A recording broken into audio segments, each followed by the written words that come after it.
nada a cada dia, Senhor.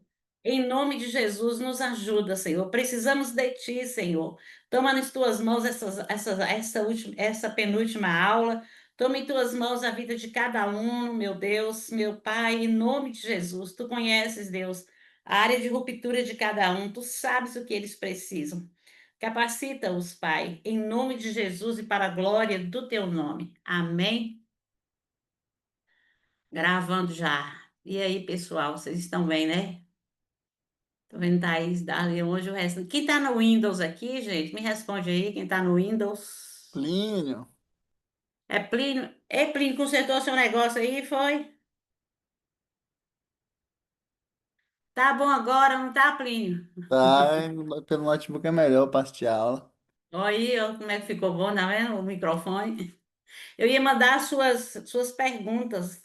Aí eu anotei aqui, mas acabei de esquecendo de mandar. Mas eu vou mandar, viu? Porque o pastor Francisco tem que colocar lá na pasta dele. Então, Pronto, gente, nós ficamos aqui em discipulado não, em novos crentes, não foi?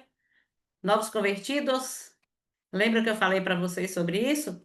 Então, eu não fiz o slide de novos convertidos, dei continuidade, mas só que eu peguei e levei lá para o seminário para eu dar uma revisada todinho lá, porque lá eu vi com o WhatsApp do seminário aberto e o meu computador lá. Fiz a bondade de esquecer o meu pendrive lá no seminário.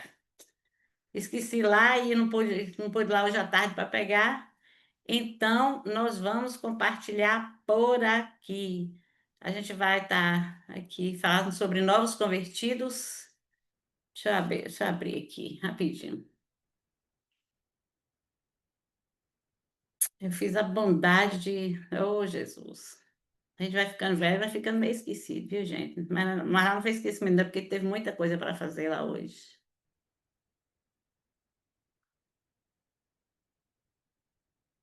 Lá teve muita coisa para fazer hoje, acabei, foi que esqueci mesmo. Pronto. Então, gente, nós vamos falar hoje sobre os novos convertidos. E é o seguinte, nós vamos falar sobre os novos, nós falamos sobre os jovens, não foi? Crianças, adolescentes, jovens, adultos. Agora vamos falar, eu costumo dizer, sobre a classe mais importante. Quando eu falo mais importante, eu estou falando de investimento, sabe, gente? De conhecimento, de acompanhamento, que é a classe dos novos convertidos.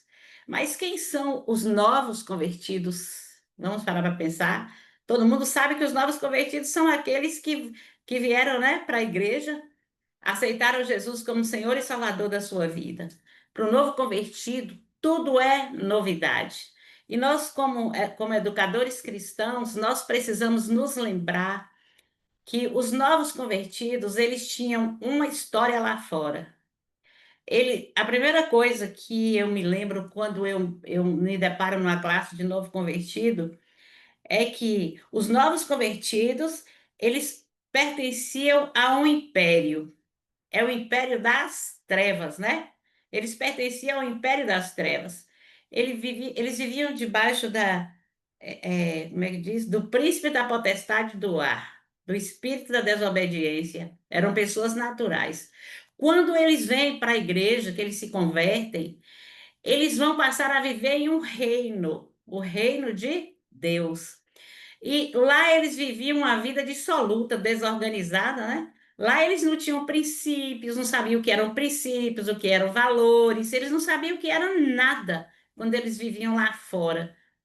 Mas a nossa preocupação como educadores cristãos é que nós venhamos entender que e nos lembrar constantemente que eles estão em um reino, o reino de Deus. E o reino de Deus, ele é formado por princípios. Ele é regido por princípios. Quando nós vamos ensinar para novos convertidos, a primeira coisa que vem na nossa mente é isso. Olha, eles têm que aprender que eles estão em um lugar diferente. Eles estão no reino, né? E no reino de Deus. Esse reino possui um Senhor. E o Senhor é Jesus, e nós precisamos nos submeter a esse senhorio, que é o senhorio de Cristo. Mas existem outras coisas que nós precisamos colocar em prática em relação aos novos convertidos, né? E nós vamos compartilhar agora um estudo bem simples sobre os novos convertidos, não precisa muita coisa. Lembra que eu falei para vocês que nós temos um projeto, né, de Ministério de Integração dos Novos Crentes, chama MIC, que eu criei para a igreja.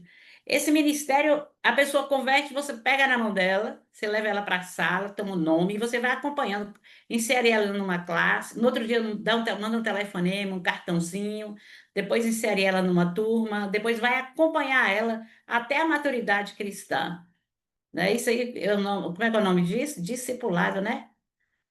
Então, e quem são os novos convertidos? Quando alguém entrega a sua vida a Cristo, a gente, como eu falei anteriormente, inicia-se uma nova caminhada espiritual.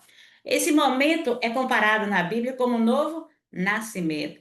Vamos abrir aí João 3, de 3 a 7. Eu gostaria que vocês abrissem João capítulo 3, versículo de 3 a 7. João 3, vamos ver aí. João 3.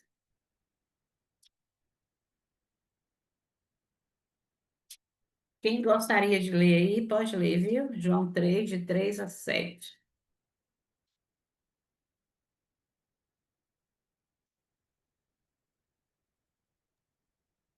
A isto respondeu Jesus: em verdade te digo que se alguém não nascer de novo, não pode ver o reino de Deus.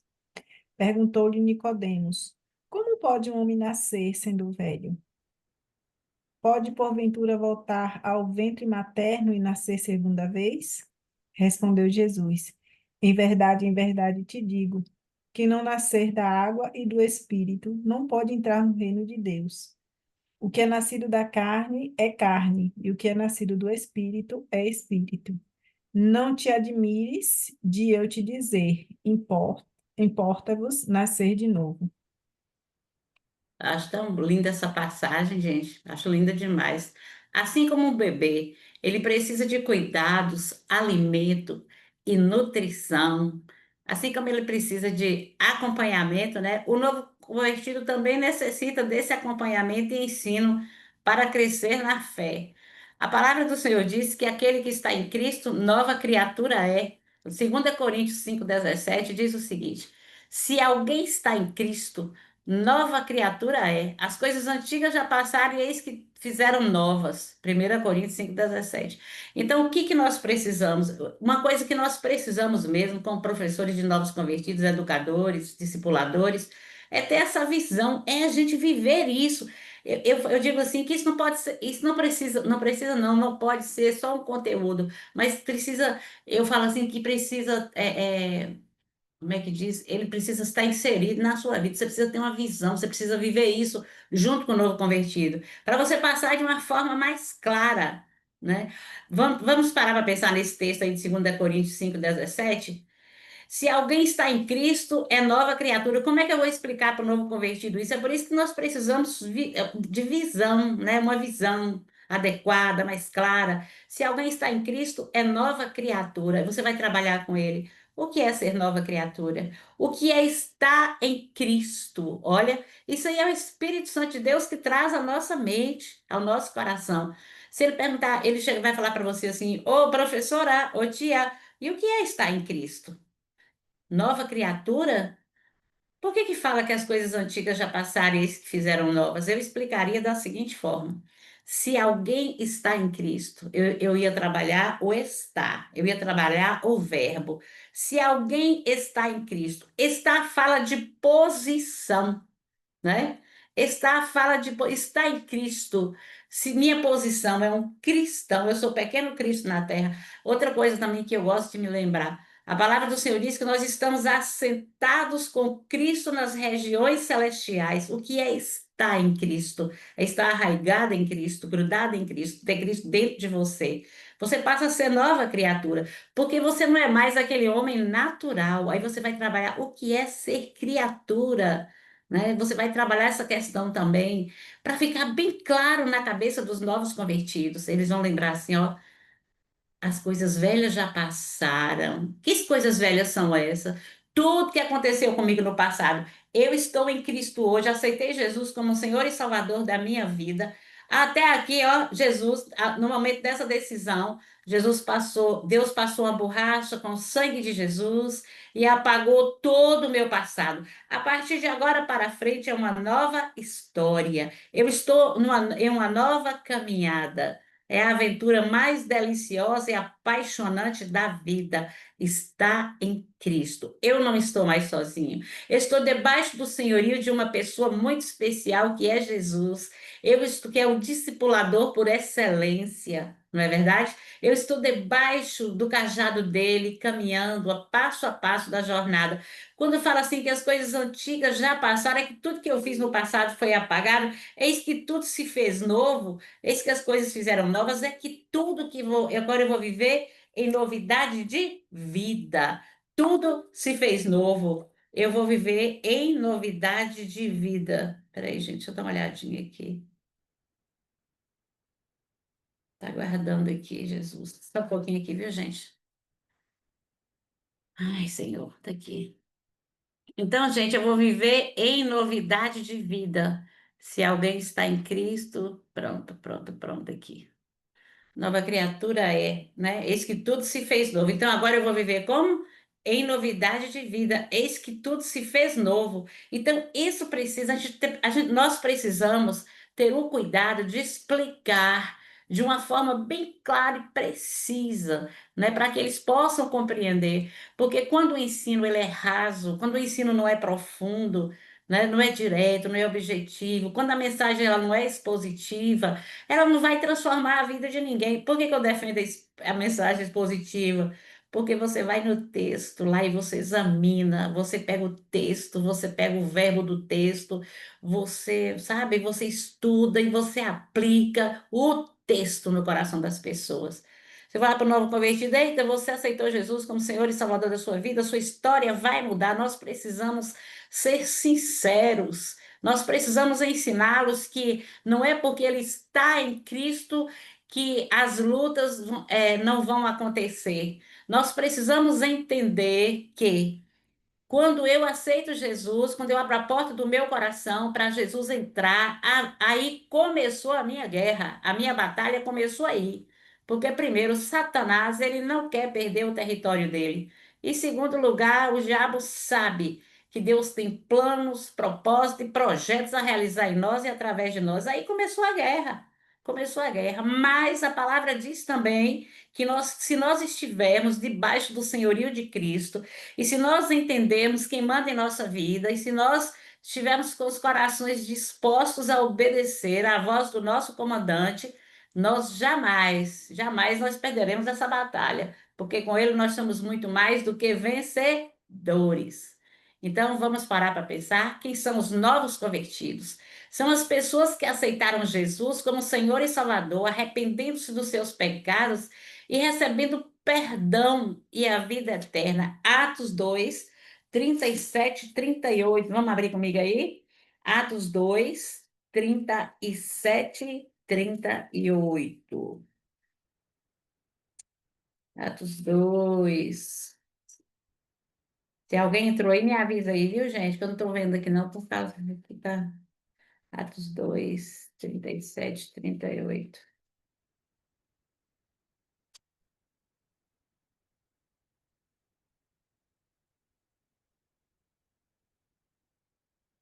Te louvarei, Atos 2. Oh, Jesus, eu estou em vão, gente. Gente, quem encontrou aí pode ler, viu? Ai, gente, será que eu estou atrapalhando aqui? Ouvindo eles estas coisas, compungiu-se-lhes o coração e perguntaram a Pedro e aos demais apóstolos: Que faremos, irmãos? Respondeu-lhes Pedro: Arrependei-vos e cada um de vós seja batizado em nome de Jesus Cristo, para a remissão dos vossos pecados, e recebereis o dom do Espírito Santo. Olha que coisa linda. Eles aceitaram a Jesus, né? Aceitou Jesus como Senhor e Salvador das suas vidas e receberam o dom do Espírito Santo. Arrependeram-se dos seus pecados. entenderam a mensagem do Evangelho, não é verdade? Então, quais são as características espirituais dos novos convertidos? Vamos ver? Eles são recém-nascidos espirituais. Primeiro, nós precisamos entender isso para ensinar de uma forma bem prática, né? Nós temos que nos lembrar que nós não precisamos de um vocabulário rebuscado, nem precisamos de palavras que não têm nenhum sentido, né? Eu digo assim, essas palavras chiques, essas palavras que não estão no vocabulário, sabe? Essas palavras complexas aí. Nós precisamos de palavras sinceras, simples, porque o evangelho é simples. Eu gosto de dizer que o evangelho, ele é pleno porque ele é completo, mas ele é simples. Ninguém precisa explicá-lo, né? Características espirituais recém-nascidos. 1 Pedro 2:2. Vamos ver o que diz aqui. 1 Pedro 2:2. Eu gosto muito desse 1 Pedro, viu, gente? Essa carta é maravilhosa.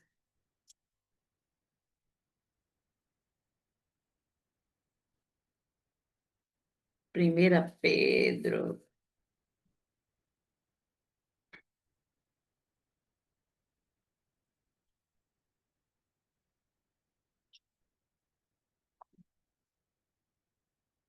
1 Pedro 2:2.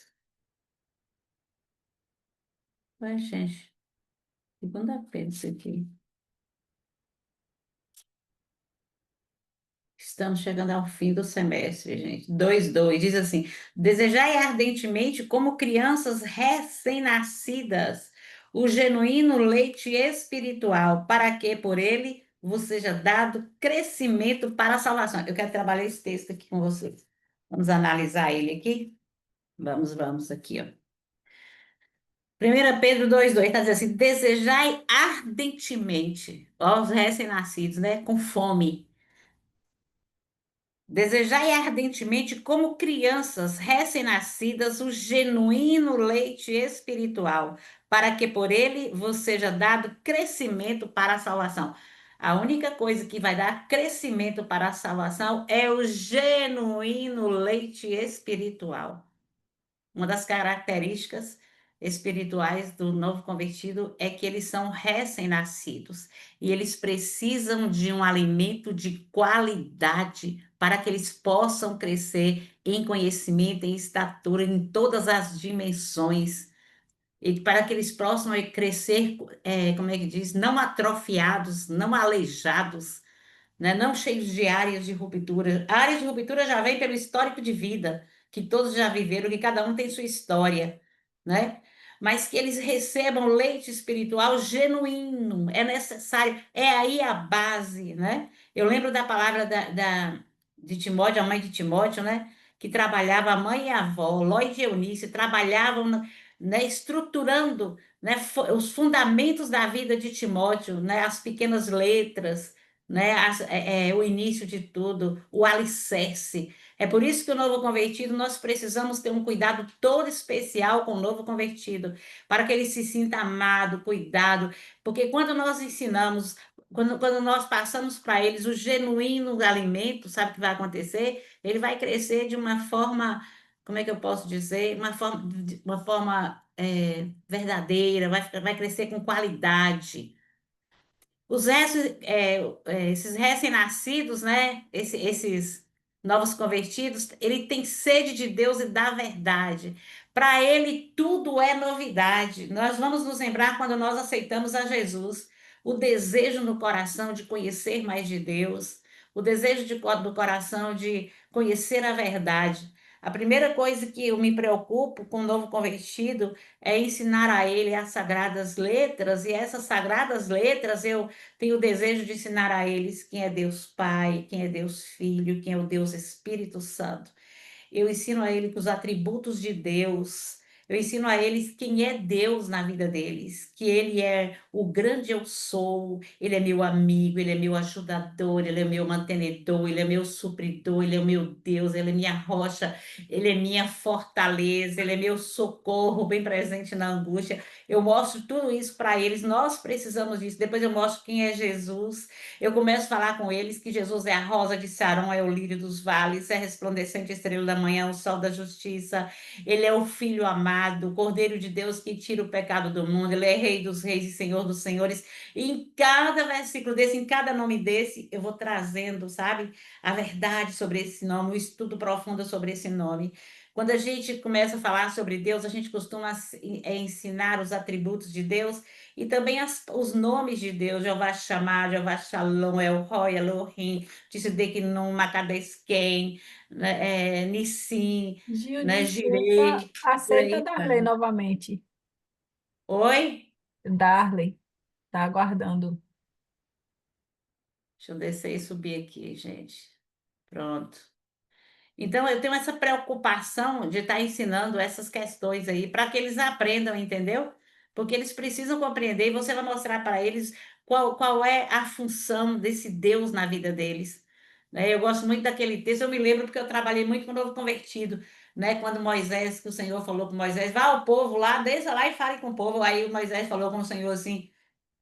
Se tu não for, se tua mão não for comigo, eu não irei. E o que que eu vou falar com aquele povo? Quem foi que me enviou? O que que eu vou falar para aquele povo? Aí o Senhor falou com ele, você vai falar para eles que o eu sou o enviou, né? O enviou. Então quer dizer, e o que quer dizer a palavra eu sou? Eu sou o teu mantenedor, eu sou o teu Deus, o teu Pai. Ô, gente, é por isso que eu sou apaixonada discipulado. Eu sou apaixonada por ensinar para novos convertidos, porque é maravilhoso, porque você revive tudo, sabe? É muito bom. Precisam de orientação, exemplo e paciência. Uma das características do novo convertido. Ele precisa de orientação. Essa orientação fala mesmo de acompanhamento, de você marcar visita, de você sentar. E lembra que nós estudamos aí sobre as aulas? E você promover um ambiente que ele venha se sentir à vontade para se expressar, né? Que ele venha se sentir à vontade para abrir o coração. Exemplo e paciência. Quando falar de exemplo e paciência, porque cada novo convertido tem um histórico de vida, cada novo convertido teve problemas, cada novo convertido tem áreas de ruptura, tem uns que vêm que precisam de libertação, entendeu? Então nós precisamos ter paciência. Eles não chegaram prontos, eles também estão no processo. E agora, com a nova história, que o processo vai ser o processo verdadeiro, é uma caminhada que eles precisam de suporte, né? E nós precisamos ser exemplo, porque o tempo todo eles estão nos observando. Eles também estão se adaptando a uma nova vida espiritual. Nós precisamos entender que existe, igual eu falei, o reino, né? Nós precisamos entrar no profundo, no ensino que é o reino. Eles precisam parar e entender que eles são do reino, que eles não vivem no mundo lá fora mais. Eles também precisam entender o que é o tempo de Deus, o tempo. Eles precisam entender que existe um tempo, né, que é o Cronos, né? Existe aquele tempo que é o tempo do relógio, aquele tempo natural que passa. Eles precisam entender que existe o Kairos, que é o tempo de Deus, e que na vida deles as coisas agora vão acontecer, apesar de nós estarmos inseridos no Cronos, mas que o que vai fazer sentido na nossa vida, que vai acontecer na nossa vida, vai ser no Kairos, vai ser no tempo determinado por Deus. E como é que diz? E nesse ensino aí, nós precisamos mostrar para eles que o Kairos não é como nem o Cronos, nem o Kairos, mas o Kairos precisa ser compreendido, porque muitas vezes nós buscamos tantas coisas, né, de Deus e perguntamos assim, por que elas não se cumprem? Porque existe um Kairos, né? Existe um Kairos que é o tempo de Deus para todas as coisas acontecer. E nós precisamos entender e esperar esse tempo. Eles precisam, isso tem que ser, eles têm que vivenciar isso na prática, entendeu? É por isso que nós precisamos ter esse cuidado, nós precisamos lembrar sempre, porque eles são recém-nascidos espirituais, Eles têm sede de Deus e da verdade, porque o que eles aprenderam lá fora, né, foi tudo, né, não tem nada a ver com o que a palavra diz. Eles precisam de orientação, exemplo e paciência, e eles ainda estão se adaptando. A fase de adaptação não é fácil. Eu enfrento isso muito na igreja hoje com mulheres divorciadas. As mulheres divorciadas, elas chegam na igreja, novas convertidas, elas ficam sem saber como se comportar.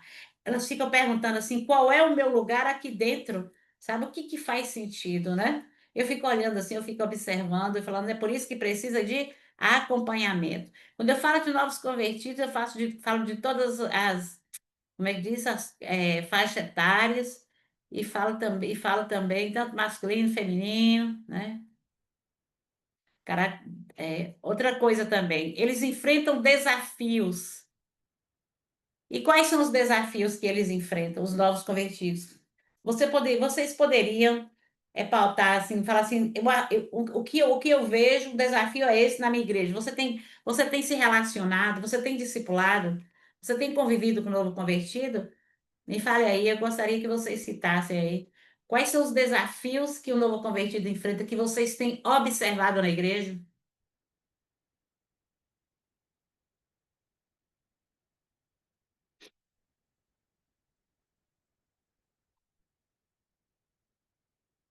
E aí, pessoal?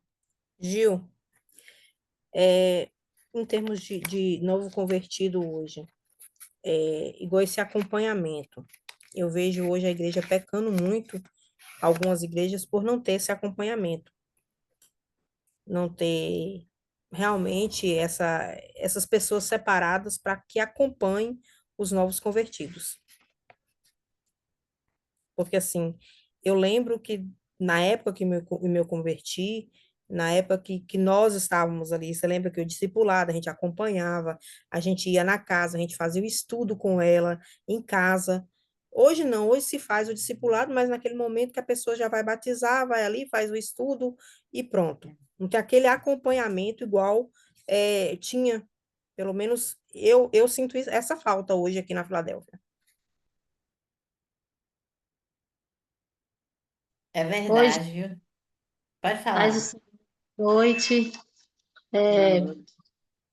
eu acho que eu acho que os desafios de um novo convertido na igreja inclui muito assim a emoção e os pensamentos do novo convertido.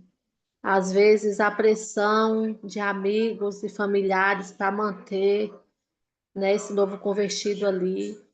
A dificuldade em se desapegar, né, dos velhos hábitos, as crises, também uma coisa que é a necessidade, né, de lidar com as falhas e entender as escrituras. Eu acho que isso aí é um dos motivos, né, um dos desafios do novo convertido. Exatamente. São dos motivos mesmo. Alguém quer falar mais algo aí? Pontuar alguma coisa sobre isso? Oi, Gil. Paz, boa noite. Ai, meu irmão, boa noite. Eu acredito também que um dos maiores desafios hoje aí, né, dentre esses aí que já foram mencionados, é que o mundo hoje ele vive uma nova realidade, em um novo cenário. Então, muitas correrias hoje que não tinha, que hoje tem, acaba que não é que às vezes a igreja não consegue dar esse acompanhamento, né? Mas é porque as demandas estão tamanhas e às vezes uma pessoa só para fazer várias funções, né, dentro da igreja, acaba que às vezes não consegue dar esse acompanhamento devido. E muitas das vezes, por outro lado, a gente, né, como nossa irmã André bem pontuou a questão do acompanhamento aí, e também a questão das crises, né? E a mídia ela tem impactado, acredito que diretamente, porque às vezes o novo convertido ele vai, né, ou por uma emoção ou por alguma coisa, né? A gente crê que é pelo espírito, né? Porque é ele que convence. Mas diante de tamanha pressão, diante de alguma coisa, ele vai ver aquela coisa, mas de repente ele vai para a mídia, ele vê totalmente outra. Então, a igreja, ela tem sido, né, confrontada, vamos se dizer assim, né? Porque ela está ensinando, está exortando o novo convertido, mas aí tem a mídia que às vezes está dizendo, não, todas as coisas eles são listas, né? Você pode todas as coisas. Às vezes a mudança que o novo precisa é muito mais desafiador, entendeu? E é viver o evangelho na prática, né? Eu penso assim. E com isso aí, pegando esse gancho aí que você falou, Léo, e romantiza o evangelho, né? Evangelho romantizado. Eu, Fato. a- e isso tem prejudicado demais, viu? Isso tem prejudicado demais os novos convertidos. E tudo isso aqui, ó, pode falar.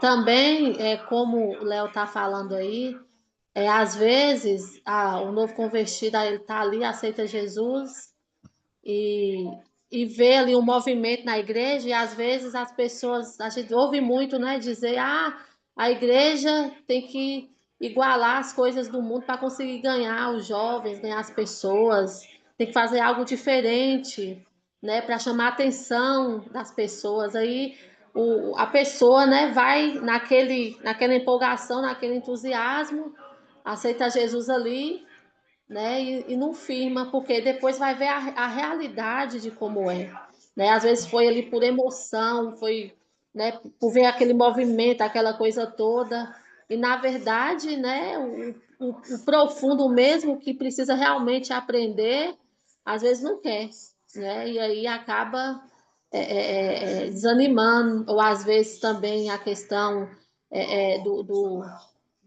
do que as pessoas pensam, né? Ou às vezes olha a falha da pessoa que está dentro da igreja ali, eu sou crente, eu sou cristã, e às vezes vê uma falha em mim, né? E escandaliza, e aí não permanece na igreja, né?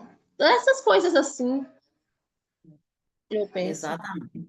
E essas igrejas coach de hoje em dia está sendo um problema muito sério na vida dos crentes, principalmente os novo convertido, viu? Porque eles já vão crescendo, ó, em uma linha, como é que fala, em uma direção que misericórdia. Completamente o contrário do que diz a palavra de Deus. Então, todos esses desafios que vocês citaram aí, é verdade, e acontecem mesmo. Dúvidas sobre a fé e a Bíblia também é um dos desafios. Oi. Eles têm inúmeras dúvidas sobre. Pode falar, Leonardo, quer falar, Léo? Não, eu ia falar o seguinte, o desafio que a gente vê também, que a gente pode notar, são as classes sociais, né? Entre aspas, vamos dizer assim, do Alphaville ao Alfavela, né? A gente sabe que Deus é o mesmo, né? Tanto do Alphaville quanto ao Alfavela.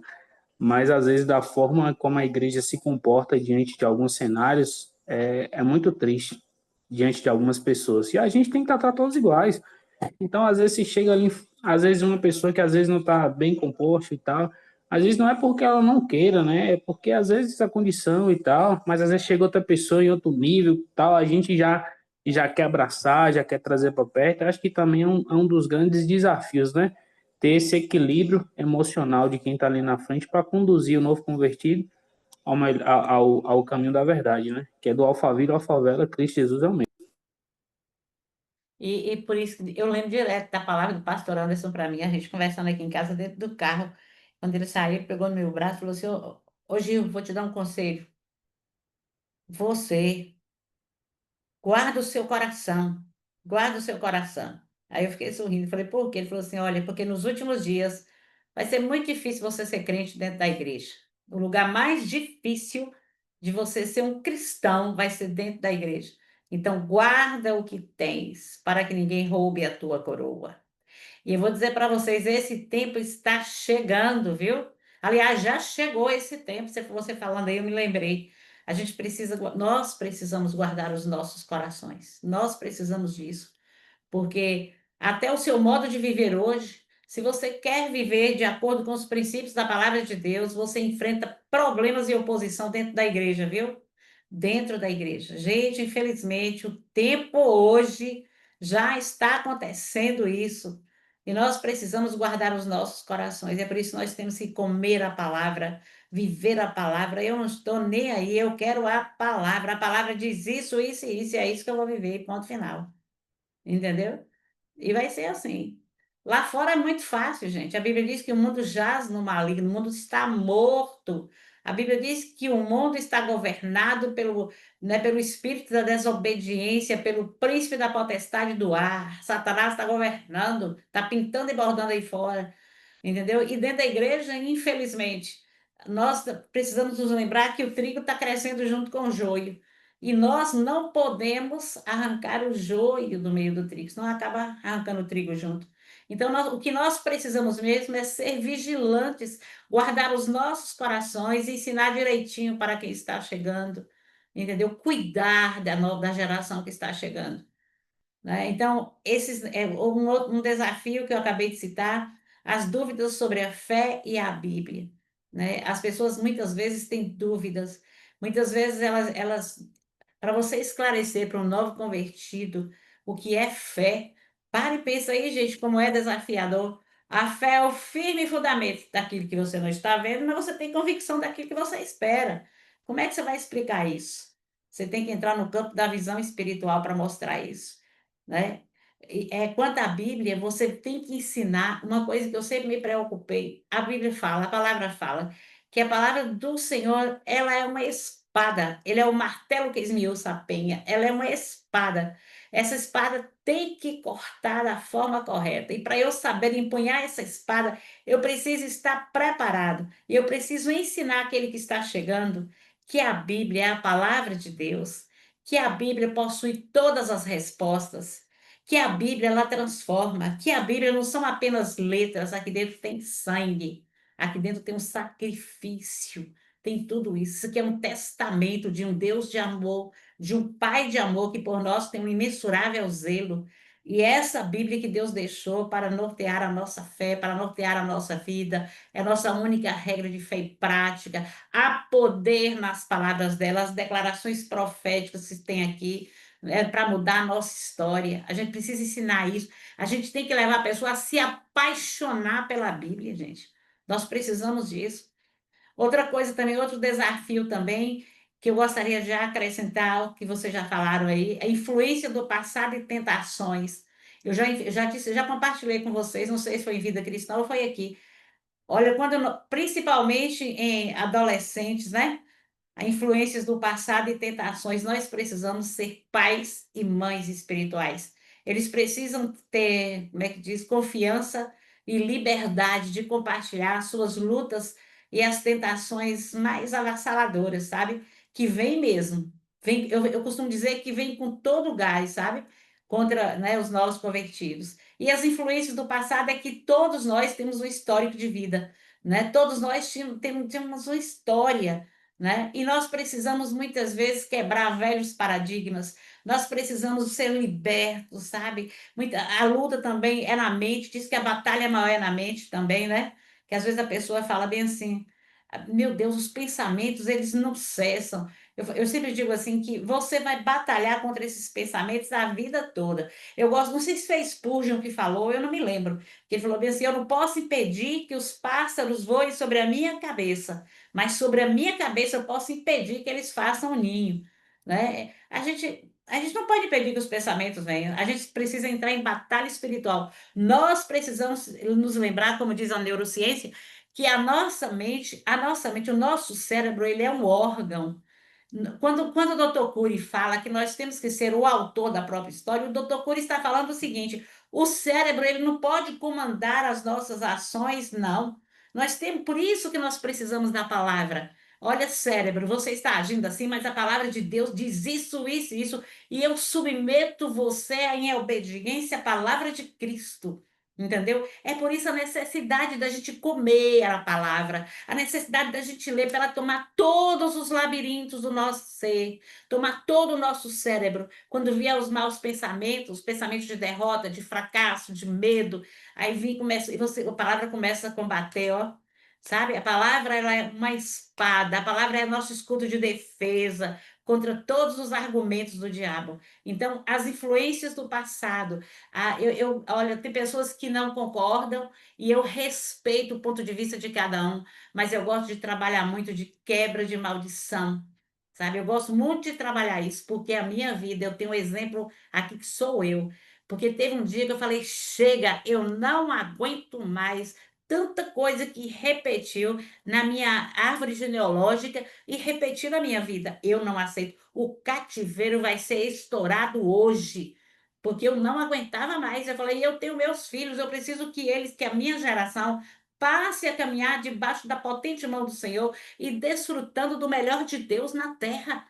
Mas para isso eu preciso quebrar algumas coisas. E eu comecei. Peguei uma caneta, peguei um papel e comecei a fazer a minha árvore genealógica. Fiz e pesquisei a história da minha família, da parte paterna, materna, e fui escrevendo os pecados, sabe? Os pecados mais frequentes, os pecados que repetitivos, os resultados, e comecei. Para mim funcionou, viu, gente? É a minha experiência.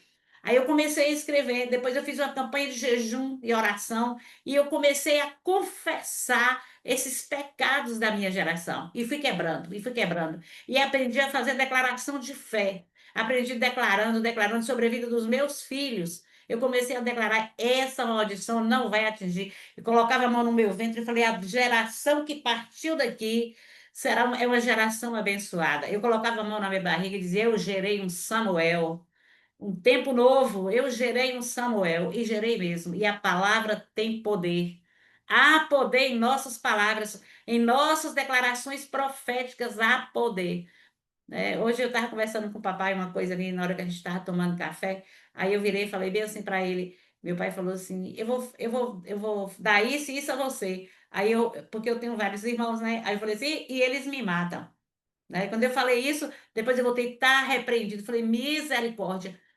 Papai nem percebeu, papai falou, o que foi, menina? Em nome de Jesus, eu quebro esta palavra em nome de Jesus. Eu não quis dizer que eles iam fazer isso, mas eu disse, se porventura acontecesse, a reação seria essa. Mas eu proferi palavras. Eu voltei e falei, tá quebrado em nome de Jesus. Eu neutralizo essa palavra no poder do nome de Jesus. Porque, gente, vocês podem crer que eu dou um grande valor ao mundo espiritual. Os grandes problemas da igreja hoje, eu digo isso categoricamente, sabe, por experiência no meio de liderança. O grande problema da igreja hoje, sabe o que é? Negligência ao mundo espiritual, sabe? A liderança da igreja hoje saiu do mundo espiritual e está terra a terra. Como é que fala? Todos os negócios do reino, tudo, sabe? Tudo que é resolvido, tudo que é feito, tá só aqui a nível de terra. As pessoas esquecem de buscar no mundo espiritual, de dobrar os joelhos. As pessoas esquecem de pedir a Deus, sabe o que, gente? Discernimento espiritual. Discernimento. Ontem mesmo eu estava conversando lá na igreja, na secretaria. Aí uma pessoa chegou para mim e falou: Imagina, eu tenho até medo do que a senhora fala. Porque é incrível, a senhora fala que hoje, lá na frente, está tudo se cumprindo, é como se eu estivesse vendo o filme passar. Eu falei, não, sabe o que é isso? Primeiro, discernimento espiritual. Segundo, olha aqui, a palavra de Deus. A Bíblia mostra. A Bíblia mostra. Gente, uma coisa que eu queria trabalhar com vocês, que vocês entendessem. Gente, nós somos regidos por princípios. Gente, eu peço a vocês, em nome de Jesus, que vocês façam estudo para vocês, sabe? Sobre princípios. E vocês comecem a pesquisar.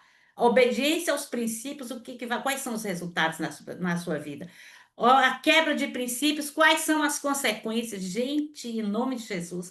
O diabo está cirandando, está pintando e bordando com o povo de Deus, destruindo vida de pastores, de líderes. Sabe por quê? Negligência a princípios. Pessoas que você chegou e disse: Fulano, senta aqui comigo. Fulano, não haja assim, não faça isso, porque isso é brecha, vai acontecer isso, isso e isso. Está, olha, você depois fala assim: eu cantei essa pedra tem 2 anos, tem 1 ano, tem 6 meses. Eu cantei essa pedra aqui, não é assim que as pessoas falam?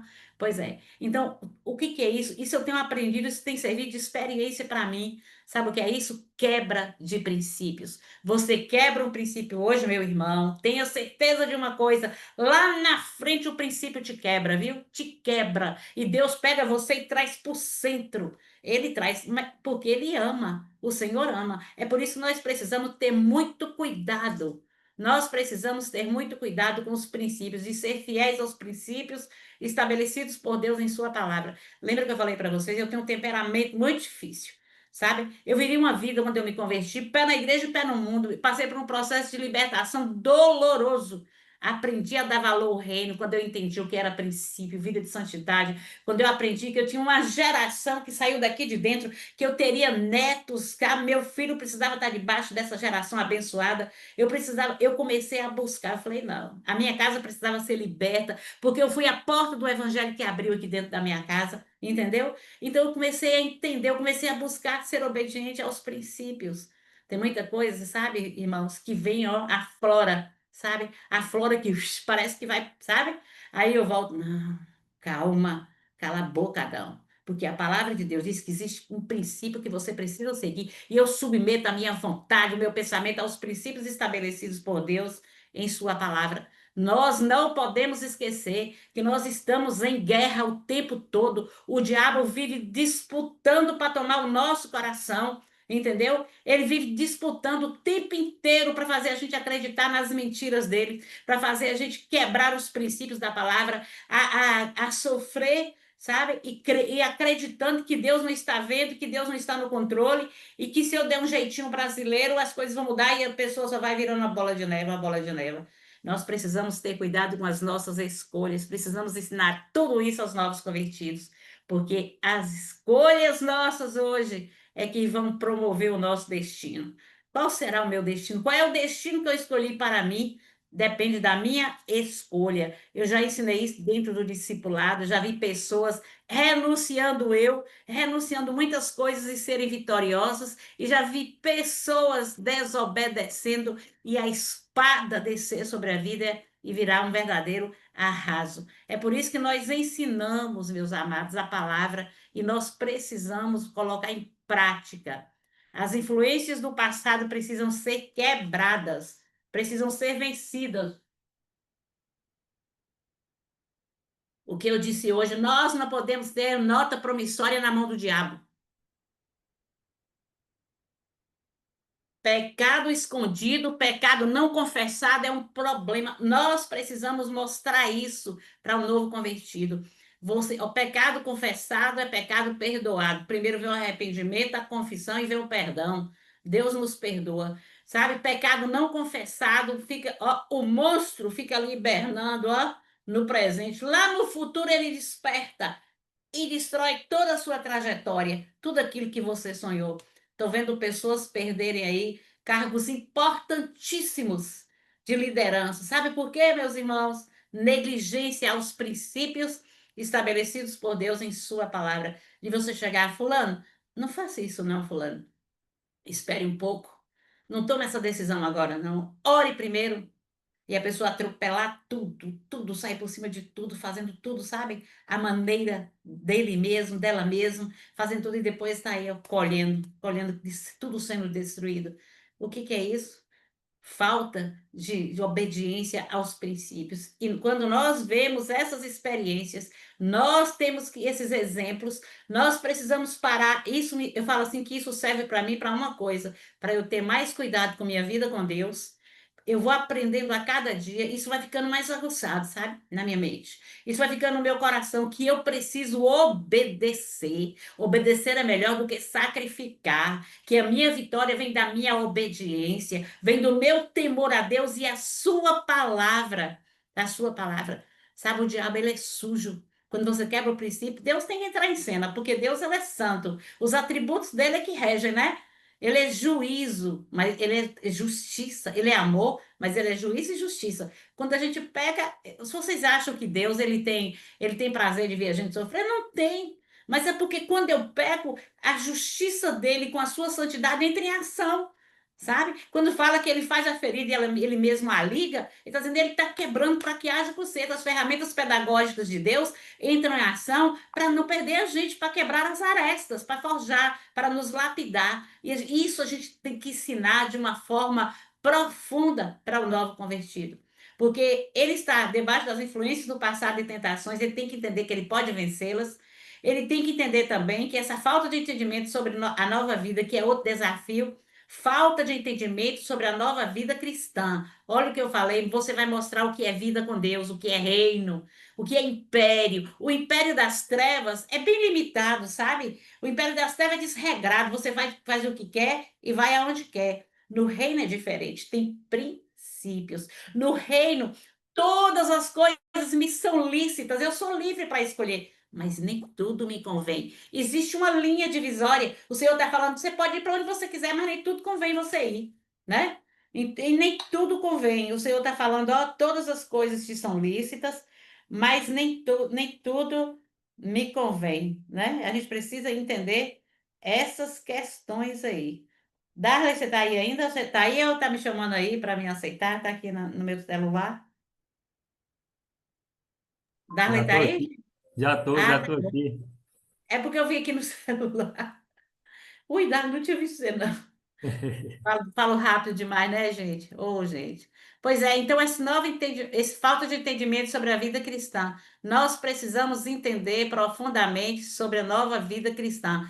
Eles necessitam disso. Vocês vão falar para eles, olha, a vida cristã, essa nova jornada, ela é apaixonante. Sabe por quê? Porque você não está sozinho. Você vai enfrentar lutas, porque Jesus disse assim, ó, no mundo tereis aflições, mas tem de bom ânimo que eu venci o mundo. Você vai ter lutas, dificuldades, mas lembra de uma coisa: o Deus, o Senhor da nova e eterna aliança está com você passo a passo da jornada. Ele nunca perdeu uma batalha, ele está te monitorando, te associando. E tem uma pessoa que está com você também, é a terceira pessoa da Trindade, é o Espírito Santo de Deus. Ele te fortalece, ele te protege, ele é o amigo incomparável. O nome dele é Paracleto Divino, aquele que está ao lado, ele não te abandona. Você precisa mostrar tudo isso para o novo convertido. Então, para nós, o que que a Bíblia nos ensina sobre cuidar de novos convertidos? O que que a Bíblia te ensina a cuidar sobre de novos convertidos? Vamos parar para pensar. A primeira pessoa que nós vamos encontrar um referencial para cuidar de novos convertidos é a pessoa de Jesus, né? O exemplo de Jesus. A palavra do Senhor ali em Mateus 28, 19 e 20, vamos ver ali? Mateus 28, 19 e 20. Vamos abrir aí, Mateus.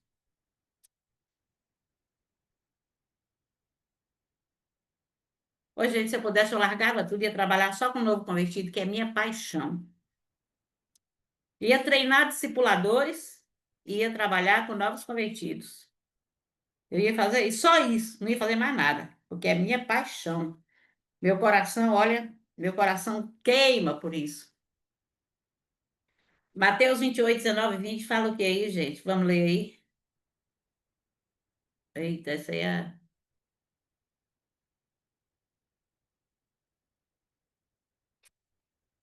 Cadê Thaís? Lê aí, Thaís, pra gente. Mateus 28, 19 e 20. Agora, filho. Mateus 28. Portanto, tá certo? Portanto, Uhum. ide fazer discípulos de todas as nações, batizando-os em nome do Pai, do Filho e do Espírito Santo, ensinando-lhes a obedecer todas as coisas que vos ordenei. E eu estou convosco todos os dias até o final dos tempos. Olha para vocês verem que profundo, hein? Jesus, ele não apenas ele pregava, Jesus, ele anunciava a palavra e ele discipulava. Ele acompanhava os novos seguidores, explicava as escrituras e os instruía a obedecer. É nosso papel. Lembra que eu falei para vocês? Ide. Lembra que eu te falei sobre o ide? Falei para vocês, ide é indo, indo. Tá no gerúndio, né? Indo, né? Ide, indo e diariamente de evangelizar, ide, indo diariamente, evangelizar e fazer discípulos. Como é que se faz discípulos? Faz discípulos é ensinando, fazer discípulos é ensinando de todas as nações, é ensinando, anunciando a palavra, é ensinando a palavra.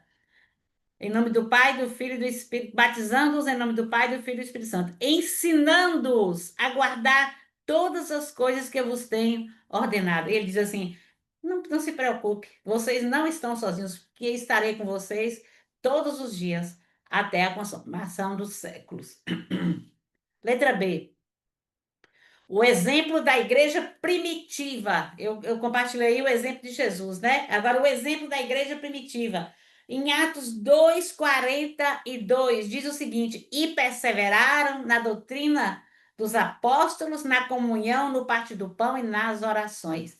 Isso é lindo demais. A igreja primitiva, ela tinha 4 pilares, né, para cuidar de novos convertidos. A igreja primitiva, ela tinha 4 pilares. Quais eram os pilares? A doutrina. Era o ensino da palavra constantemente, gente. A palavra ela era compartilhada constantemente. Depois vinha a comunhão. A comunhão era aquela vida em grupo, aquele relacionamento. E viviam em unidade. Outra coisa também, outro pilar, ceia e adoração. A vida espiritual e sacramental, né? Vivia o compartilhar da ceia, a vida espiritual, era o sacramento, oração, a dependência do Espírito Santo. Porque ninguém, gente, porque ninguém pode ser dependente do Espírito Santo se não ora. Vocês concordam com essa fala? Vocês acham que alguém pode ser dependente do Espírito Santo se a pessoa não vive a vida de oração? Me respondam aí, o que é que vocês acham disso? A pessoa que não vive uma vida não tem uma vida de oração, ela é dependente do Espírito Santo? O que é que vocês acham sobre isso? Jéssica, você está muito quietinha aí. Ô, tô aqui. É Você acha necessário, né, que ter essa vida de oração. Eu acho que quanto menos a gente ora, mais a gente demonstra que não temos essa dependência, né? E somos independentes. Eu acho necessário essa vida de oração. é, alguém concorda com Jéssica aí ou não, gente? E a gente vê, assim, eu vou falar agora, quando a gente conhece, passa a conhecer logo, né, Jesus, a ter um relacionamento mais íntimo, assim, com o Espírito Santo, e como a gente vê a nossa dependência nas pequenas coisas. Eu já passei várias experiências com relação à oração, até mesmo de coisas que, roupa, por exemplo, que eu queria comprar, não tinha dinheiro, e aí eu orava, pedia ao Espírito Santo para guardar, para entrar em promoção. Já aconteceu tudo isso comigo. Então tinha aquela certa dependência, e a gente parece que vai crescendo e vai esquecendo desses detalhezinhos, né? E Deus vai abençoando a gente, parece que as coisas vão piorando mais ainda, que a gente esquece dessa dependência nas mínimas coisas. Deixa eu falar para vocês uma coisa que Jéssica falou isso aí, eu me lembrei da experiência. Ó, eu uso 2 tintas para cabelo há mais de 15 anos. Eu uso uma 8, é uma profissional da Margem Real da L'Oréal. Eu uso uma 731 e a metade, não, um pouquinho da 731 e quase a metade da 8.0, que é a única cor que dá certo no meu cabelo. Só que quando chega aqui na loja, a menina pede para mim, eu compro de meia dúzia, 7. Eu compro 6 de uma e 6 de outra, ou 7 de uma que eu mais uso, né? E 6 da outra. Então 3 da outra, eu faço assim. Aí eu cheguei, passei na loja lá e eu não tinha dinheiro para comprar. Eu vim para casa, eu esqueci. Eu cheguei e falei, ô Senhor, em nome de Jesus. Ô Pai, guarda essa tinta lá, viu, Jéssica? Eu falei, ô Senhor, guarda essa tinta para mim lá, porque o povo vai comprar, porque a 8.0 ela vende muito. Aí eu falei, meu Deus, eu preciso de 4, porque aqui em casa só tinha 2. E eu gosto de manter, porque eu já cheguei para viajar, esqueci, quando eu olhei não tinha, só tinha um pouquinho da 731, e eu gosto de colocar ali para guardada para não faltar. Aí eu cheguei aqui em casa, eu não falei nada. Aí eu tive que ir fazer um pagamento com o papai perto dessa loja. Eu falei, eu pedi a Deus para ele guardar a 8.0 para mim, eu vou ver lá se ele guardou. Vocês podem acreditar. Quando eu cheguei na loja, tinha as 4 guardadinhas lá. Aí a menina é muito minha amiga. Eu sempre, quando ela vai fazer pedido, ela me liga perguntando: peço suas tintas? Quando eu falo que tem, aí ela, então não pede. Mas quando não tem, ela acaba pedindo. Aí eu cheguei e falei: ei, Cris. Entrei lá e falei: Cris, cadê as 8.0? Aí ela falou: só tem 4. Eu falei: as 4 que eu falei com Deus. Deus, o senhor guarda essas 4 para mim, que eu não tenho dinheiro agora, não. Eu vou em casa buscar o dinheiro. E acontece isso comigo também. E quando eu vou com o papai para o centro, aí você sabe o que eu faço quando eu vou para o centro? Não acho lugar para estacionar, viu? Quando eu saio aqui de casa, eu falo, ô Senhor, em nome de Jesus, ô Pai, providencia um lugar para estacionar em tal lugar. Ô, gente, vocês podem acreditar que quando eu vou chegando pertinho, se tiver um carro no lugar, o carro tá dando ré e saindo, papai entra, estaciona. A pastora Lizeni tem essa mesma experiência, acontece isso com ela direto. Ela fala assim: oh meu Deus, arruma um lugar para estacionar. Ela compartilha comigo. Eu, do mesmo jeito. Deus, ele cuida. Para vocês verem que coisa tão simples, né? Eles cuidam da gente nos mínimos detalhes. Deus, ele é surpreendente, é fiel, Deus é espetacular. A gente tem que contar, compartilhar essas coisas com os novos convertidos. Isso vai alimentando. São experiências que vão, né, trazendo alegria ao coração e que vem só acrescentando a fé, né? Então, como ensinar para os novos convertidos? Nós precisamos de amor e paciência, como eu já disse, né? Gálatas 6, 1 e 2, vamos ver o que é que fala sobre isso, com amor e paciência. Gálatas 6, Gálatas capítulo 6, versículo 1 e 2. Gálatas 6. Eu estou orando por umas pessoas aqui no seminário que não tem notebook, mas eu estou orando a Deus para Deus providenciar. Eu já botei, isso foi Deus que colocou no meu coração, para Deus providenciar para vocês notebook, viu? Para vocês fazerem o trabalho de vocês tranquilo, em paz, para vocês não ficarem tão agoniados para assistir aula, fazer trabalho, porque eu sei que isso é uma ferramenta de trabalho que nós precisamos. Porque nós precisamos fazer nosso trabalho, depois fazer a nossa pós, precisamos dar aula de tudo isso. Como é que é? Usa Eu a tua recebo serva, são dela, Jesus. Amém. Pois eu tô orando, sim, ó, pode ter certeza disso. Esses dias Deus trouxe isso ao meu coração. Eu falei, não, em nome de Jesus. Porque quando eu comecei a fazer seminário, eu não tinha um notebook. Eu sofri muito no início. Eu fazia os meus trabalhos bem feitinhos, sabe? De caneta, viu? Eu chamava meus pastores, eu falava, gente, eu vou comprar um notebook para mim, mas agora eu não posso. Aí eu comecei a fazer os meus trabalhos, fazia tudo, e os meus pastores, eles aceitavam os trabalhos de caneta, sabe? Quando foi um dia, um professor disse que não aceitava de caneta. Aí eu comecei a pedir, eu fazia meu trabalho, o rascunho, e os trabalhos do seminário não eram trabalho de 2, 3 laudas, era de 10 laudas, era de 3 laudas, era de 8 laudas. O professor não queria. Se vocês quiserem, eu tenho todos eles aqui, tudo etiquetado aqui na minha estante, tudo etiquetadinho. Eu mostro para vocês os tipos de trabalho que eram. E sabe o que eu fazia? Eu fazia o rascunho. Dava para as beias, a menina do pastor Francisco, as beias, ó, digitava tudo para mim bonitinho, sabe? Eu pagava ela para digitar. Depois, quando foi um dia, eu falei, ah, não, eu vou comprar. Me esforcei e comprei um computador bem grande para mim, sabe? Um computador de empresa, ó. Durou 10 anos esse computador. Aí, quando foi um dia, esse computador queimou. Aí eu falei, meu Deus do céu, e agora como é que eu vou fazer para dar aula? Como é que eu vou fazer meus trabalhos? Meu pai pegou e me deu um notebook de presente. Excelente. Eu estou orando para vocês também, para Deus abrir as portas em nome de Jesus, porque é difícil você pegar e você ficar numa tela deste tamanho para assistir aula, gente. E para fazer trabalho, meu Deus do céu, é muita vontade de ser de aprender, viu, gente? É muita vontade de ser, mas Deus, em nome de Jesus, Deus vai abrir todas as portas necessárias para vocês comprarem o notebook de vocês, em nome de Jesus. Porque precisa demais, é a ferramenta de trabalho de vocês, de estudar e de trabalhar também, com fé em Deus, né?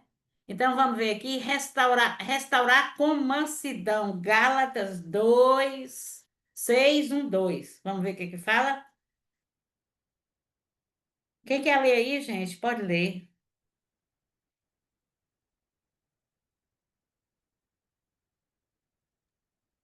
Irmãos, se alguém for surpreendido em alguma falta, vós que sois espirituais, corrige-o com espírito de brandura e guarda-te para que não sejais também tentado. Levai as cargas uns dos outros e assim cumprireis a lei de Cristo. Olha, temos que ter mansidão. Se alguém for surpreendido em alguma falta, Nós que somos espirituais, nós precisamos ter espírito de quê? De brandura, ou espírito de mansidão para corrigir, né, gente? Precisamos desse espírito de mansidão. Tem pessoas que, quando a pessoa erra, fala, quieta, diz que é crente, olha o que é que está fazendo. Eu já ouvi muito isso. A gente tem que parar com isso. A gente precisa estar corrigindo, mas com amor. Quando a gente fala de repreender, eu preciso repreender. Repreender é consolar. Mas não é consolar, repreender é consolar, é confortar, é firmar a pessoa com os princípios da palavra de Deus. João 21:15. Apacenta. Eita, essa palavra de Jesus com João, hein? João 21:15. Apacenta os meus cordeirinhos. João 21:15. O que quer dizer apacentar, gente? Quem é que sabe? Apacenta os meus cordeirinhos. João 21:15.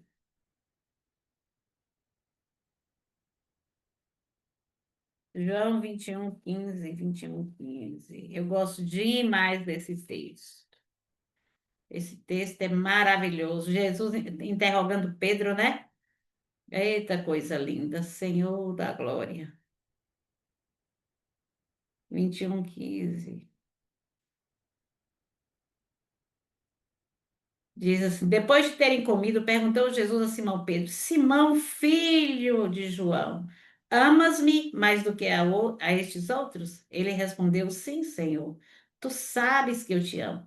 Então ele disse: se tu me amas mesmo, né? Apacenta os meus cordeiros. Isso aqui tem um sentido duplo. Aqui, ó. Primeiro, coisas da profissão. E segundo, pessoas. Pedro amaria Cristo mais do que os outros discípulos. Me amas. Após usar agapô, que quer dizer ágape, né? O amor ágape, amar desinteressadamente. Duas vezes Jesus passa a usar a palavra que Pedro usou 3 vezes. Olha, gente, que coisa profunda. Tu me ama de verdade? Então apacenta, né? Apacenta, cuida das minhas ovelhas. Isso é tremendo, né? O novo convertido precisa sentir-se, sabe o quê? Amado. Ele precisa sentir-se acolhido. Ele precisa sentir-se seguro. Gente, para e pensa aí, quando uma criança está caminhando sozinha, ela se sente insegura. Mas o novo convertido é um bebê espiritual. Quando você acompanha ele, sabe que você vai estruturando a vida espiritual dele, né? Passando tudo que ele precisa, dando leite, dando o alimento necessário. Ele se sente seguro, ele se sente amado, ele se sente compreendido. Ele se sente, sabe, querido, aceito. E nós temos que pensar também que o novo convertido ele teve uma história de lutas, dificuldades lá fora, muitas vezes de rejeição, né? Então a gente precisa cuidar. Nós precisamos ser os paramédicos de Deus para fazer, né? Para abençoar a vida desses pequenos. Com base na palavra de Deus, como é que tem que ser também? Como ensinar os novos convertidos? Com amor e paciência e com base na palavra de Deus. Ensinar as doutrinas básicas sobre salvação, sobre fé, sobre arrependimento, sobre oração, sobre Bíblia, sobre igreja, sobre o Espírito Santo, sobre ter uma vida santa. Olha, gente. É tão bom você ensinar uma pessoa a ter uma vida santa. Se eu vou ensinar uma pessoa a ter uma vida santa, primeiro eu vou ensinar o quê? O que é santidade? O que é santidade? A palavra do Senhor diz: sede santos como eu sou santo, né? A palavra do Senhor diz que sem santificação ninguém verá a Deus, né? A palavra do Senhor fala: santificai-vos, porque amanhã eu farei maravilhas no meio de vós. Mas isso é outro tipo de santificação, né? Mas quando ele fala santificai-vos, sede santos, o Senhor diz, o povo da nova e eterna aliança, esse povo é um povo santo. O que é santo? É ser separado. Eu tenho que entrar no profundo. O que é ser santo? Eu tenho que mostrar para ele que eu sou templo do Espírito Santo. Eu tenho que mostrar para ele que essa casa aqui tem que estar limpa. Eu tenho que mostrar para elas, para as moças, que não é meu corpo, minhas regras. Não. O meu corpo é do Senhor, porque eu sou propriedade exclusiva dele. E as regras aqui são as regras do céu. As regras daqui é o viver em santidade, no pensar, no falar, no agir, no sentir, no vestir, no reagir. Entendeu? Eu preciso ensinar isso, ensinar em palavras, ensinar com a minha vida. Eu tenho que falar sobre salvação. E o que é salvação para como foi que aconteceu a salvação, aquela redenção da cruz do Calvário tão sofrida? Eu tenho que ensinar ao novo convertido para ele aprender a valorizar a salvação, porque essa salvação foi dolorosa, né? Ela foi conquistada a preço de sangue, né? A preço de uma cruz, de um inocente, o filho de Deus, que se colocou em nosso lugar e pagou o preço. Que redenção!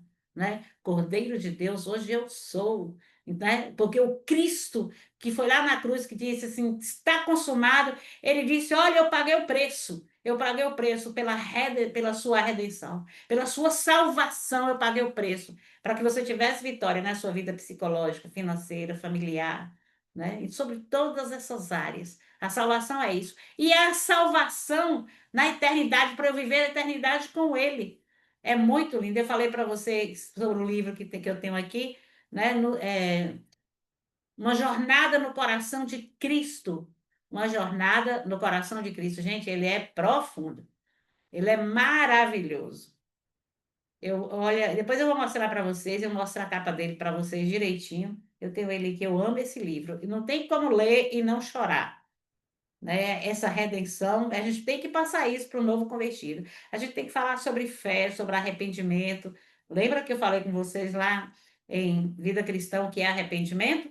Sobre oração, os princípios da oração, sobre Bíblia. Nós precisamos ensinar o novo convertido a orar. A gente precisa ensinar nós precisamos falar para o novo convertido assim, olha, sabe por que as nossas orações muitas vezes não são atendidas? Porque os nossos pecados fazem divisão entre nós e o nosso Deus, e isso impede que ele nos ouça, né? Muitas vezes é pecado escondido. E muitas vezes ele não responde, e algumas vezes ele também não nos respondeu, é porque existe um tempo, existe um kairos, né? Um tempo de Deus responder. Nós precisamos ensinar sobre a igreja, sabe? Nós precisamos ensinar a eclésia de uma maneira bem clara, bem leve, sabe? Bem assim, eu falo assim com uma linguagem assim que dê para eles entender, cada um na sua faixa etária. Nós precisamos também mostrar para eles quem é o Espírito Santo. Quem é ele? Ele é a terceira pessoa da Trindade. Ele é nosso amado Espírito Santo, nosso amigo incomparável. Qual é o papel do Espírito Santo? E quando é que o Espírito Santo passa a viver dentro de nós? Nós somos essa trindade econômica, assim como o Espírito Santo, assim como a Trindade Santa é Pai, Filho e Espírito Santo, nós somos essa trindade econômica, corpo, alma e espírito. Como é que acontece conosco quando nós abrimos os nossos corações e falamos, eu quero que Jesus te aceitar como Senhor e Salvador da minha vida? O Espírito de Deus passa a morar em mim, faz junção com o meu espírito e passa a morar dentro de mim. Deus reina com Jesus através do seu Santo Espírito. Essas coisas precisam ser ensinadas de uma forma clara para os novos convertidos. Nós precisamos usar também uma linguagem simples e prática. Não precisa de vocabulário rebuscado, não. É coisa simples, prática. Precisamos estimular o estudo pessoal da Bíblia, vida de devocional, vida de busca da palavra do Senhor, né? Vida de meditação, de jejum, de oração. Precisamos ensiná-los o prazer de nos conectarmos com o céu, sabe? Precisamos mostrar para eles como a atmosfera muda quando nós estamos conectados com Deus. Nós precisamos também agir, né? Temos exemplo. Eles precisam olhar para nós, sermos exemplo. Eles precisam olhar para nós e nos ter como exemplos de vida. Lembra que o que Paulo fala? Filipenses 3,17. Sede meus imitadores, como eu sou de Cristo. Eles têm que olhar para a gente e falar assim: eu tenho o desejo de imitar a irmã Fulana, eu tenho o desejo de imitar, eu tenho uma admiração pela irmã Fulana. Eles precisam entender que nós somos carne, que nós somos vaso de barro sujeito à queda e à queda, mas nós também, esse vaso possui um lindo tesouro, e esse vaso está sendo aperfeiçoado a cada dia. Nós somos vasos imperfeitos na mão de um oleiro perfeito, fazendo a obra de uma forma espetacular. E esta obra é uma jornada, e a jornada precisa ter paciência. A gente precisa saber esperar o trabalhar do oleiro. Muitas vezes o vaso está tão completinho, de repente existe ali uma área de ruptura, o vaso é quebrado de novo e ele torna a ser refeito. E assim vai ser o processo até a vinda do nosso Senhor e Salvador Jesus nos ares. O discipulador deve viver o que ensina, ele precisa viver. Tem que haver coerência entre o que ele diz e o que ele vive, né? É teoria e prática cristã, é algo que nós não abrimos mão no ministério de discipulado também. Uma outra coisa, com acompanhamento constante. O novo convertido, ele precisa ser acompanhado constantemente. Ele precisa ser trabalhado, ele precisa ser acompanhado, porque é esse acompanhamento que vai fazer toda a diferença na vida dele, porque ele vai se sentir amado, vai se sentir valorizado. Ele sabe assim: olha, eu me converti, tem alguém cuidando de mim, tem alguém curando as minhas feridas, tem alguém, né, tirando os meus carrapichos. A gente sempre diz que o discipulador de pequenos grupos ou discipulador de quem quer que seja são os pequenos pastores, né? São os pastores, são os médicos, os instrumentos de Deus que estão no processo aí para lá, são os maduros, mais maduros, que estão lapidando os novos, né, para que eles cresçam de uma forma equilibrada e saudável para fazer a diferença no reino, né? Outro ponto aí, oração e aconselhamento. Nós precisamos entender que a oração é indispensável para aquele que ensina a novos convertidos. Por que a oração é indispensável?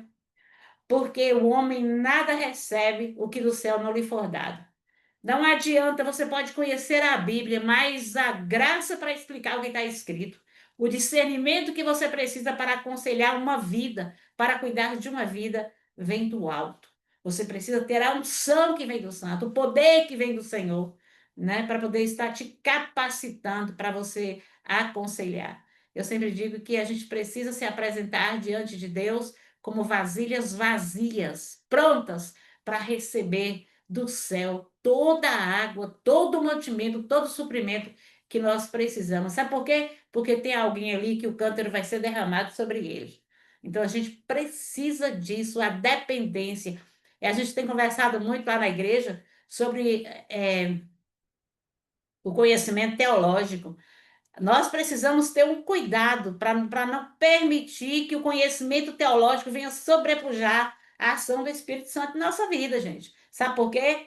O conhecimento teológico, ele é maravilhoso. Nós precisamos, mas a oração, a devocional, a vida sem a dependência do Senhor é muito perigoso, sabe? É muito perigoso para o conhecimento teológico. Lembra o que eu falei? O conhecimento, tanto teológico, bíblico, teológico, conhecimento a vida de oração são como as duas bandas de uma tesoura, uma não corta sem a outra.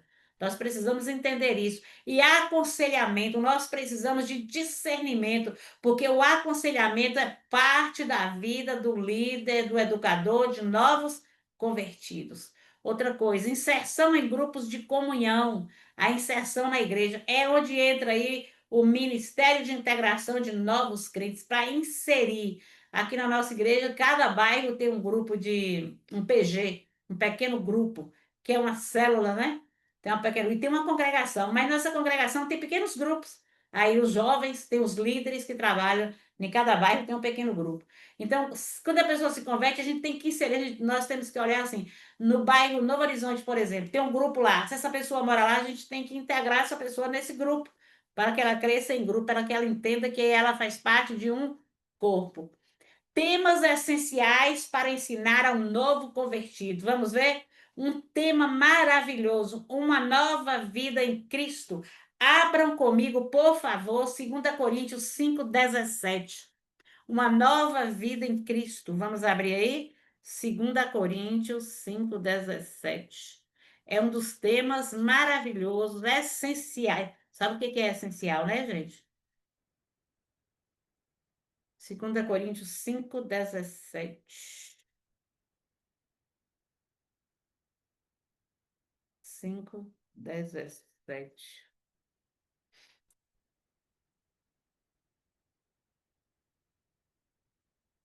2 Coríntios 5:17. Aquele texto que nós lemos. Temas essenciais para ensinar o novo convertido. A nova vida em Cristo. Eu já falei sobre isso, não já? Se alguém está em Cristo, nova criatura é, as coisas velhas passaram, isso que tudo se fez novo. A importância da Bíblia, Salmo 119, 105. O que é que diz? Quem é que lembra aí? Lâmpada. Ô, gente, vocês estão dormindo? Cadê vocês aí? Ei, pessoal, cadê aí? Vocês estão aí? Me Estamos. responde aí com oi. Jéssica, eu sei que tá. Estamos aqui, Daniela, Joia. tá aí, né? Estamos Estamos, Gil. aqui. O que que fala o Salmo 105 aí? Fala aí. Que eu coloquei 119, 119, né? 105. 105. É lâmpada para os meus pés, é a tua palavra e luz para o meu caminho. Olha aí, como é que ela. Isso é um dos temas, né? Você pode usar aqui a importância da Favorito Bíblia. está de pé. Como é que vocês vão falar para eles assim, ó? Lâmpada para. Como é que vocês fariam um estudo usando usando esse Salmo 119, 105 aí? A importância da Bíblia. A Bíblia ela é lâmpada para os pés, porque ela ilumina você aqui e agora para tomar decisões a curto prazo, e lâmpada para o caminho, porque ela vai te guiar para tomar decisões a longo prazo. Aí você vai falar qual a importância da lâmpada, a importância da luz, né? Isso veio à minha mente. Oração e comunhão com Deus, Mateus 6,6. Mateus 6,6, vamos ver? Oração e comunhão com Deus, Mateus 6,6. Daqui a pouco nós vamos embora. Mateus 6,6. Nós vamos descansar. Mateus 6,6. Oh, meu Jesus amado. Mateus 6,6 diz assim: Tu, porém, quando orares, entra no teu quarto e fechada a porta, orarás ao o teu pai que está em secreto, e teu pai que vem em secreto te recompensará. Como é que vocês vão ensinar isso para eles? Que eles têm que ter uma vida de comunhão e oração, não é, gente? Mas eu poderia aprofundar muito mais nessa palavra aí, Mateus 6,6. Ele está dizendo assim: Tu, porém, quando orares, entra no teu quarto. Ele está dizendo: Eu quero um lugarzinho reservado só para mim e para você. Esse, ó, um lugarzinho particular. Ele está dizendo: Fecha a porta. O que é que eu vou passar para o novo convertido? Ele está dizendo: O que está lá fora, neste momento, nada importa, porque eu quero exclusividade. Eu quero tempo de qualidade entre eu e você. Orarás a teu Pai. Você vai orar a quem? Você vai se conectar com o Senhor da glória. Esse é o momento de audiência com o céu. Que está em secreto, ele está lá quietinho, ele está no secreto te esperando, está naquele cantinho, é o momento de você conectar com ele, ele vai se revelar a você. Sabe por quê? Porque quando você propôs no seu coração entrar naquele lugar para ter esse momento, você renunciou tudo que estava lá fora, fechou a porta, você está dizendo, declarando que você está ligado, que você está voltando porque é prioridade de valor na sua vida, o que é a presença de Deus. Ele está dizendo assim: teu pai que veio em secreto te recompensará. Como é que ele vai te recompensar, meu querido, minha querida? Ele vai te recompensar dando instruções, revelações, sabe? Ele vai te recompensar trazendo refrigério, derramando mais graça. Ele vai te recompensar, te dirigindo. Você vai ouvir a doce voz dele, entendeu? E outra coisa, você vai ter o prazer de se deleitar com a presença dele. Ele vai te recompensar, como é que diz? Quando ele te chama, que você entra, que você vai, ele tem o prazer de responder o chamado do filho. Isso é tão gostoso de ministrar para novo convertido, porque eles estão agora aprendendo quem é Deus, o que é reino, quem é Jesus.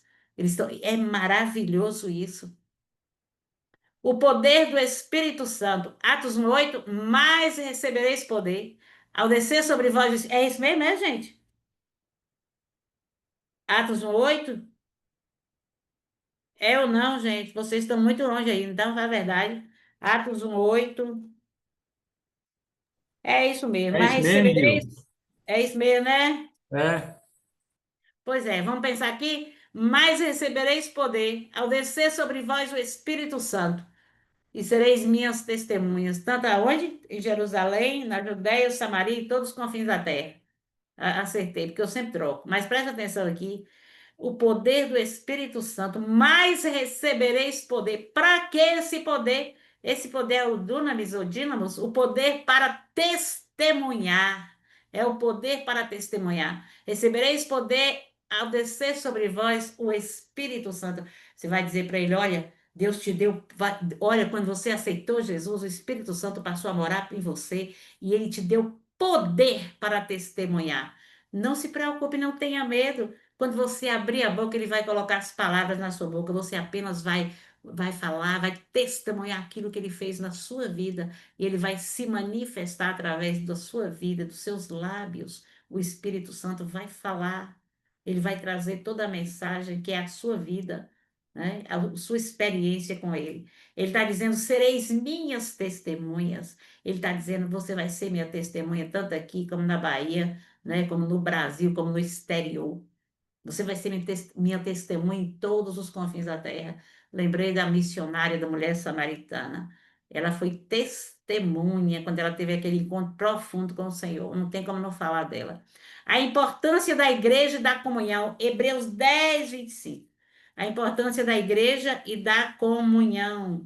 Nós precisamos passar para eles o que é essa eclésia e o que é essa coinonia. Hebreus 10:25, o que é coinonia, o que é comunhão. Não deixemos de congregar-nos, como é de costume de alguns, antes façamos admoestações e tanto mais quanto vedes que o dia se aproxima. Que dia é esse? Eu acho que é o dia da vinda de Jesus. Ele está dizendo assim: você precisa congregar, você precisa estar presente na igreja, você precisa estar em comunhão, você precisa estar cultuando, porque você é igreja, você é membro do corpo de Cristo.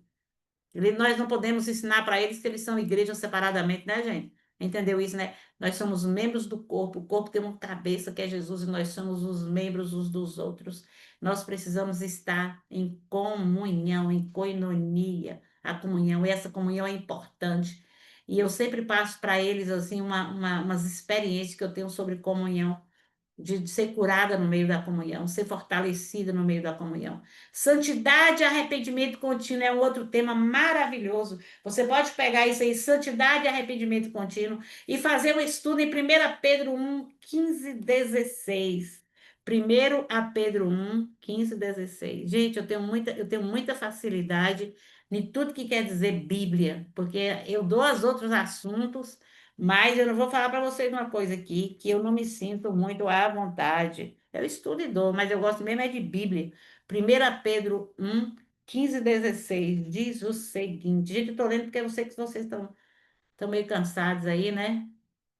Quem é que vai ler para mim aí? Leonardo, você lê para mim aí? Você está aí, Léo? Depois eu vou mandar Leandro ler. Zeus Leandro. está dormindo. Estou aqui, minha joia. Estava distante do Tá celular. dormindo, viu, Léo? Tô desconfiada que você tá dormindo, viu, Léo? Hoje estou aqui aceso. Eu perturbo Léo a dois. 1 Pedro 1, 15, 16, lê aí, Léo.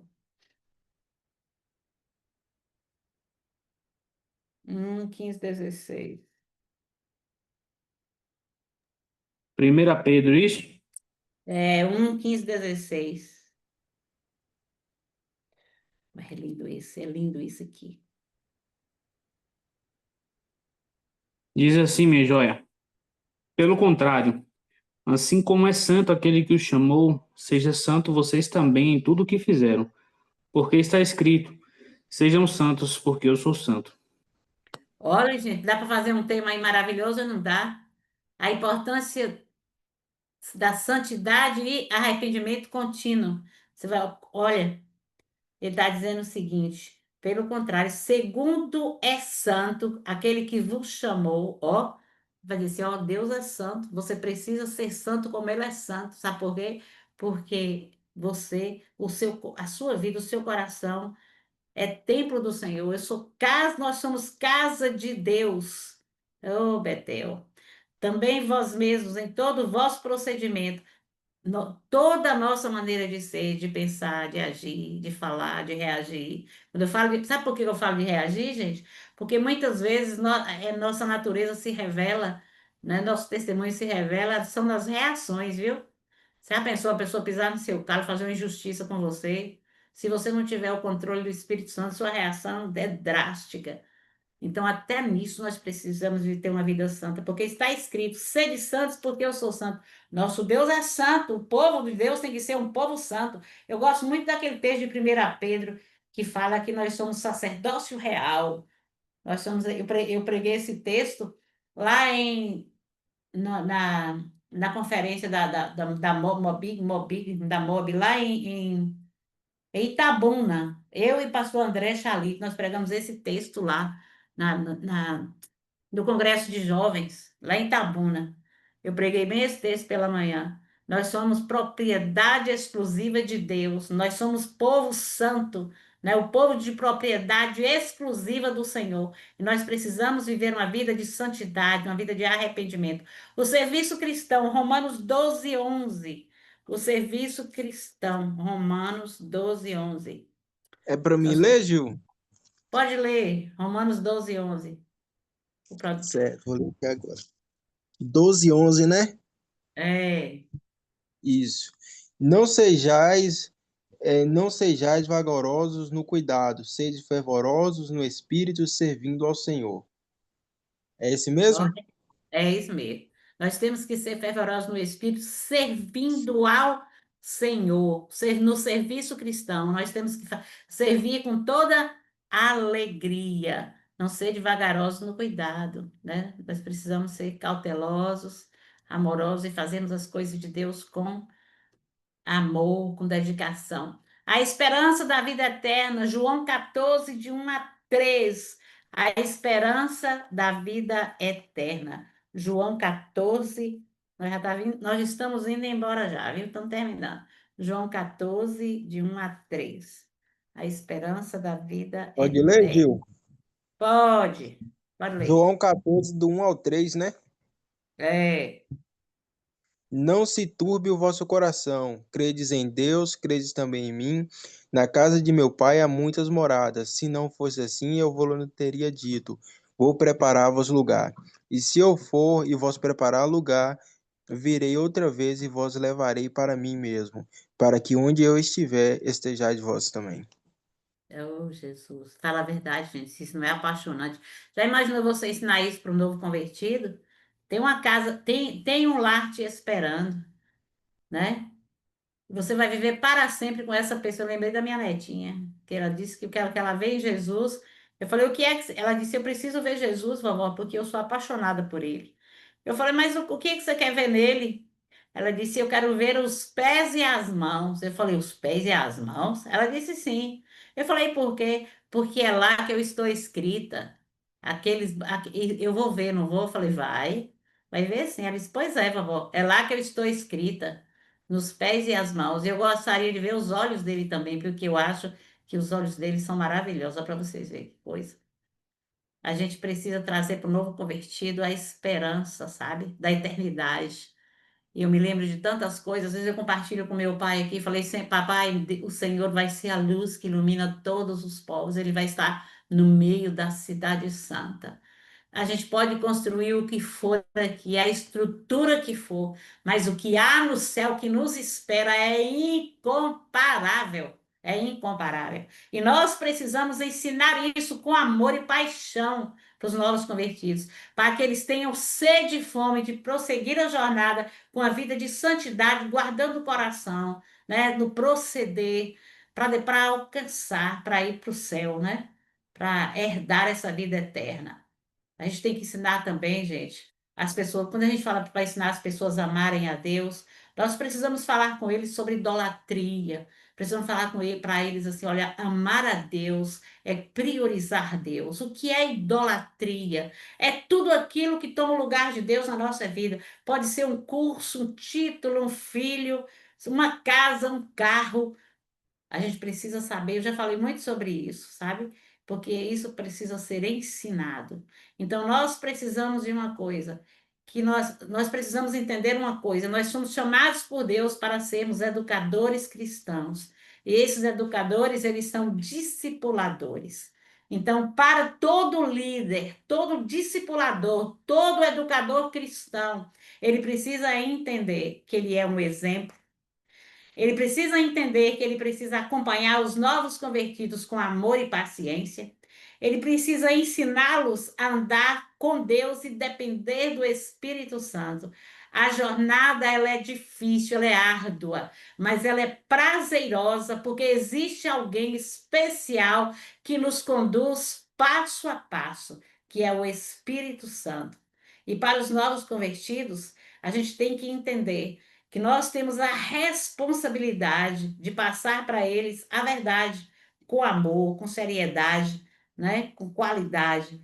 E que eles precisam buscar crescer em conhecimento e comunhão. Isso tem que ficar bem claro para eles. Eles precisam orar, dar valor à oração, dar valor à leitura da Bíblia e participar dessa comunhão ativamente na igreja.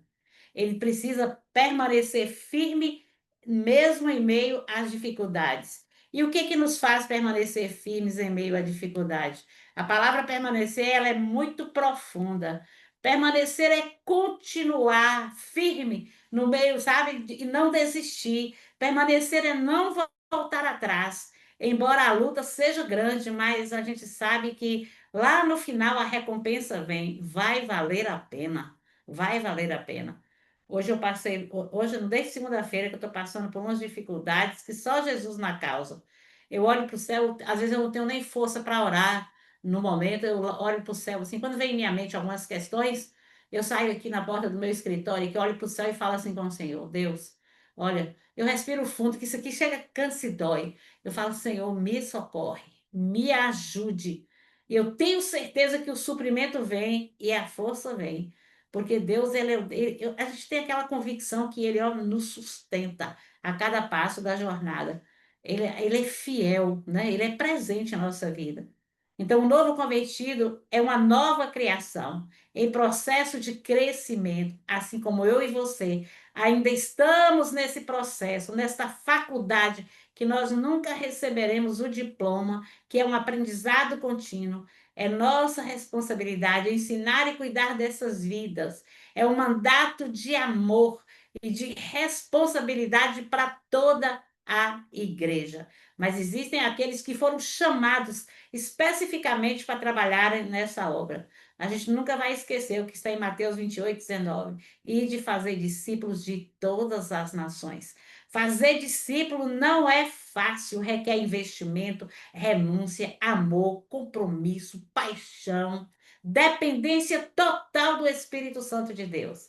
Mas entenda uma coisa: um dia alguém fez isso com você. Então agora é nosso tempo de fazer com o outro também, né? O discipulado, ele não termina na conversão. Ele começa na conversão. Uma coisa que eu bato sempre lá na igreja, bato nessa tecla constantemente. Eu bato sempre, sempre quando eu estou ministrando na igreja, principalmente na EBD. Eu falo: gente, é, aquele curso aquele curso para batismo não é discipulado aquilo. Aquilo é chamado de catecúmenos. É um curso para preparação para o batismo. Discipulado é outra coisa totalmente diferente. Amém? Vocês estão aí ainda? Amém, gente? Só estou vendo Amém. Darley aqui. Cadê a Amém. Andréia? Amém. Cadê Amém, Daniele? Senhor. Cadê Ô, Leno? glória. Cadê Leonardo? Amém. Cadê Thaís? Deixa eu ver a cara Faz de como todo manda mundo Amém. Tô ver. aí. aqui, Gil. Vamos orar, deixa eu desligar isso. Olha, Thaís ali. Ô, Thaís, você estava cochilando ou não? Fala sério. Tava não. Tava não. Vamos orar, gente. Dale, eu sei que está ali. Ô, Jesus. Dale é assim: trabalha, escuta a aula, faz trabalho, acho que faz esboço, porque ultimamente. Mas seu dia de descansar um pouco está chegando, viu, Dale? Amém.